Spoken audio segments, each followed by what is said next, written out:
These testimonials are representative of my or our experiences, but the exact results and experience will be unique and individual to each person. The information provided herein is not medical advice and is not intended to substitute for the advice of your personal physician or other healthcare providers. Well, hello, everybody, and welcome to this week's episode of the Beautiful Bag podcast. I am your host, LeeAnne Hayden.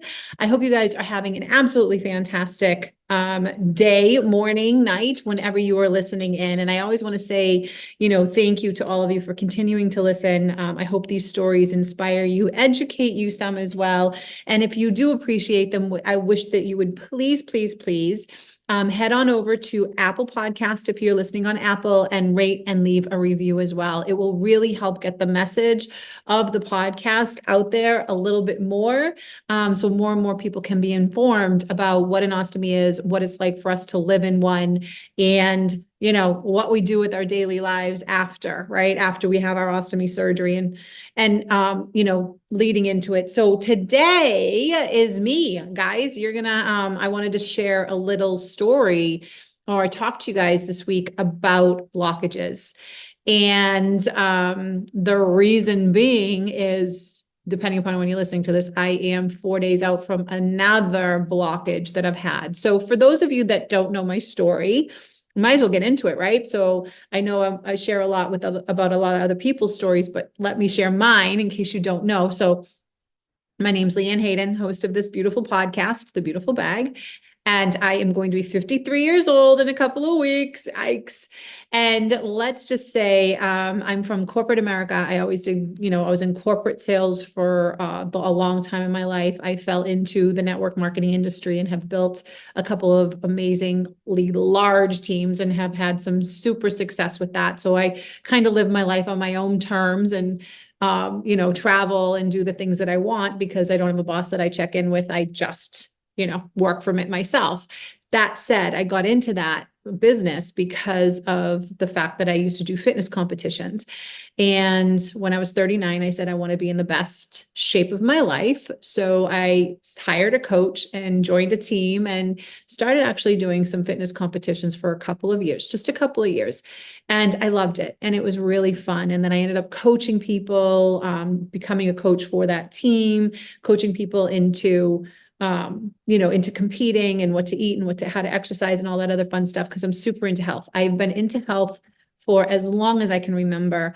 I eat organic. I do all the right things, the fruits, the veggies, the fiber, all the things. Okay. Long story short, about 3 years after my last competition, I started to grow a belly, and I'm like, wait, I'm eating organic. I'm doing all the right things. I'm exercising, I'm walking, and I started to grow a stomach, and it started to just get a little uncomfortable. And so I ended up going to the doctors, and the doctor, while I was laying on the table, feet in the stirrup, ladies, you'll understand what I mean, right? You go to the gyno and you're laying there on the table with your feet in the stirrups, and she pats. If you're watching the video of this, it's like, here's a hand, and she's patting the top of my stomach, and she's like, what the hell is that? It's like she felt the mass, she felt the tumor. So we did some more testing, thought that it was just a cyst, just a cyst, not cancer, whatever. Sent me to an oncologist just to check. So long story short, it was a sarcoma tumor, a very rare sarcoma tumor that had grown out of my pelvis floors. And after 2 surgeries, the second surgery was done in January 15th, 2016. January 15th, 2016 is when my second and final surgery was to remove the tumor. Now they had found my first doctor's appointment was in September. And when they started measuring, it was the size of a racquetball, right? So it was small, but it was growing. And then I ended up having to have a full hysterectomy, thinking they were going to get it out that way. Didn't work, closed me up, sent me back in. I had to heal, go back in. By the time they got it, it was the size of a Nerf football. So it was 6 inches long and 4 inches wide. And it had grown out of my pelvis floor, out of my rectal muscles. So they had to take enough of the margin. So hence, now I have an ostomy, right? So I have a colostomy. They only took about 1 foot of my large intestine. They took my rectum, sewed me up like a Barbie butt, took my rectum, took all that. And so now I have a colostomy. And so that's coming on 8 years, right? So January of 2024 will be 8 years with Ivan, my ostomy. So let's just say, got used to all of that, have been living it. As you guys know, I travel all over. I eat what I want. I do have salads. I do all the things. And occasionally I will have a blockage. I probably have had over 8 years, two serious enough where I went to the ER. And basically what it is when we have surgeries in our stomach and our abdomen. And in the beginning, I didn't know this. In the beginning, I thought I was having gallbladder attacks. So I actually went in and had my gallbladder removed. And then I still would have those aches and pains and those attacks. And that's when we realized it was blockages caused from adhesions. Now, when we have stomach surgery, we have surgery on our stomach. We have surgery anywhere. We always think about the scars on the outside of us. We never think about the scarring on the inside of our bodies. Where does that scar tissue go? What happens to it? So it's called adhesions, and they float around your body, and then they will attach to things, right, inside your body. So I have some adhesions that have attached around my small intestine. And so I know exactly the spot. I can point it out on my stomach. I know exactly where it is. And I know when I get to a certain point, it's a little achy, and I'm like, okay, there's a little bit of a blockage. Now, a few things that can help with blockages from interviewing other people and discussing this with other ostomates is Coca-Cola, right? So you could drink a Coke. Now, a regular Coca-Cola, a regular Coke can take paint off of cars, right? Not really organic and holistic, but it also can help clear blockages. So if you're suffering from that a little bit, you want to keep Coke, you can keep Cokes in your fridge. So just in case, or when you're going out to dinner or you're going to have something, sip on a Coke. I know a few people that will just order a Coke along with their food and get their glass of wine, and then they will have their glass of wine with dinner, and then they will sip on their Coke in between things to make sure that their food is processing through. Okay. So what happened to me a few weeks ago, now I had a blockage years ago. Didn't really realize that's what it was. I had gone in for a CT scan, came home, and all of a sudden I started vomiting. And I'm like, oh my gosh, did I not like the contrast this time? I can usually handle it. My stomach hurt, the whole works. My doctor called me and she goes, how are you? And I go, I just tossed my cookies. And she said, yeah, you have a blockage. You have a small bowel blockage. I need you to get to the ER right now, and we need to clear it. So I did that, and I had the NG tube up my nose, down my stomach, sucking everything out there for 24-hour observation. Got everything cleared out, and I was sent home on my way and told, take some Miralax and let things settle and have a soft diet for a few days, a week or two, and you'll be fine. So I did that. Since then, and that was pre-COVID, guys. This is how we live our lives, right? So my life is either pre-cancer, or pre-ostomy, or now it's like post-COVID. So that was pre-COVID. So that was probably about 5 years ago. So since then, I didn't take the Miralax every single day. I maybe occasionally would have like a laxative if I knew I probably had something I shouldn't have. And I was eating. And so guys, since then I've had salads and done all this stuff. Every once in a while, I'll get a little achy in that area. So then I'll kind of back off and let things settle. So for the last month, I've been extremely bloated. I've probably been more bloated than normal in my stomach area, right? And a little achy in that spot. Just leaving it alone, have a Coke. So a couple weeks ago, I ordered a salad. I've been eating way more salad, and I should know better, right? We should know better. We have to watch what we eat when we're in our ostomies, because some things can work and some things just don't. And everybody's body is so different. Some people can process it. Some people can't, right? So I ended up having a salad, having more salads than not. But a couple weeks ago, I had a salad and it had shaved raw Brussels sprouts in it. I know I can hear all your eyes roll as you're listening to me say this, because again, we should know better, right? Raw Brussels sprouts, not good for an ostomate. Raw broccoli, not good for an ostomate. A lot of raw veggies, really not good for us, but I do love my salad. So I have to figure this out. So long story short, I started to feel the ache that day. I'm like, oh, I'm a little uncomfortable. I got more gassy.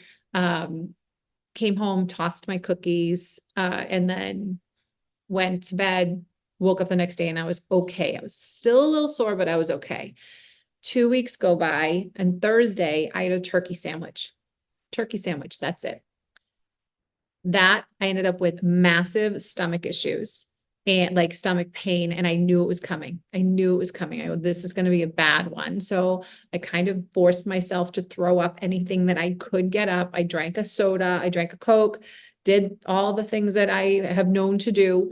Went to bed, said I can power through this. And around 1 o'clock in the morning, I woke my husband up. I said, John, you have to take me to the hospital. It felt like glass. It literally felt like glass going through my colon.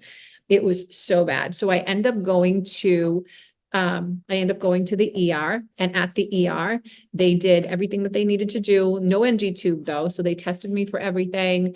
They did all the CT scans. They saw all the things that they needed to see. And they admitted me into the hospital. They gave me contrast with the laxative and then an x-ray to see how far that contrast could get through. Ended up getting through all the way, which is amazing. Thank God.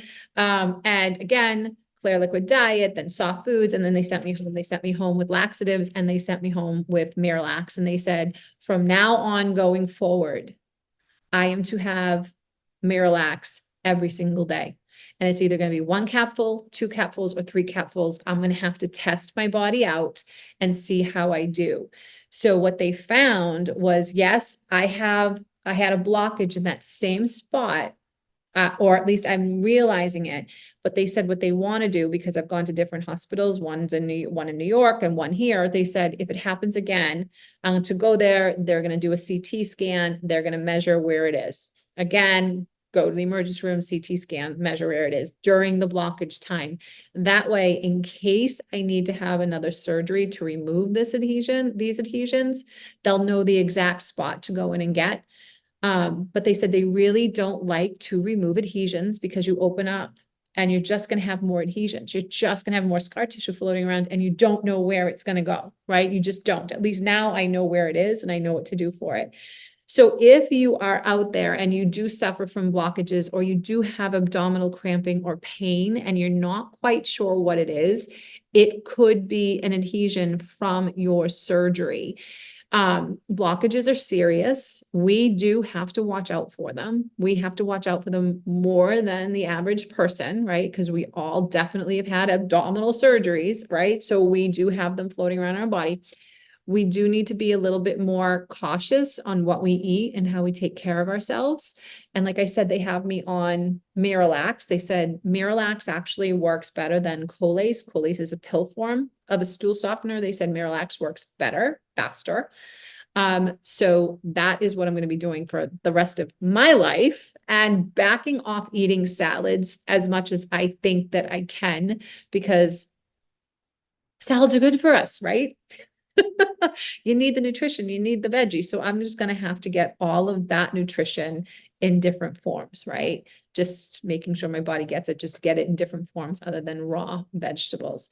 So advice for you, if you're suffering from blockages, or you have those cramps and you're not quite sure, one, or if you're concerned, right? Talk to your doctor about it. They will advise you, because I did talk to the surgeon today as a follow-up, and he said they'd never recommend surgery on adhesions, because it's going to cause more. However, if they can pinpoint exactly where the adhesion is, they might be able to have a lot more success in removing at least that part, right? Anyway, so for anyone else, guys, sip on a Coca-Cola. I know it's not the healthiest thing for you, but if you sip on a Coca-Cola, it will help clear any blockages. It will make sure that your food is processing through. If you're constipated, right? Make sure you're hydrating yourself. They said I was dehydrated, and I'm like, guys, I drink a gallon of water a day. I might need to drink more than a gallon of water a day, right? It just might be my body, right? So pay attention to the hydration, your hydration in your body, and make sure you're hydrating yourself with water, electrolytes, right? I use Ultima. I get it at Whole Foods. It's a electrolyte that I really, really appreciate. Get it right at Whole Foods. So I use Ultima. So make sure you're hydrating, make sure you're getting your electrolytes in. Sometimes all you have to do is just add a little salt, sea salt, sea salt. There's a difference. Sea salts to water, just a little bit, just to add that little bit of hydration. But there's amazing hydration products out there, right? Make sure you're hydrated. Big time important. Pay attention to your body. Slow down when you eat and pay attention when you're full. And if you're feeling aches and pains, it could be something. So just prepare for it. You try and prevent it at all costs. Again, I've had some that I've been able to clear on their own, which has been great, but I don't recommend that. My doctor says, my doctor in New York yelled at me at one point. She said, stop trying to do this by yourself. Go to the ER every time you have a pain because it can get serious. So we don't want that, right? We want to be healthy. We want to be happy. We want to live the best lives that we can. And all I can say is thank goodness that this happens when I'm home and close to the hospital, not when I'm traveling around the world. As you guys know, I love to get on planes, trains, and automobiles and take off everywhere. So pay attention to your body, slow down, hydrate. And if you're feeling like you're constipated, and again, this is just what my doctor recommended for me to do is, again, I'm taking the Marilax every single day to help keep stool soft and help it keep processing through and out of my body, and to really just pay attention and stay away from the lettuce, the kale, the Brussels sprouts, that raw roughage is not good for me personally. All right. So anyways, that's my story. That's what's been going on with me. And I know Christmas is coming up. The holidays are here. I hope you guys are enjoying yourselves. I hope that you spend time with family and friends. Do not forget to share if you love this podcast, this episode, if you found it useful, share it on social media, tag me in it. If you're not following me on social media, head on over to Instagram.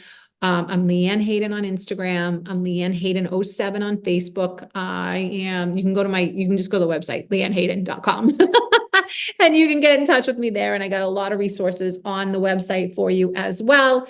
And yeah, that's all I had for you guys today. Have a great, great holiday season. There will probably be one more episode this year, guys, and then we're into 2014, and we're finishing up 3 years of this podcast. And did you guys know this is the #1 ostomy podcast in the world?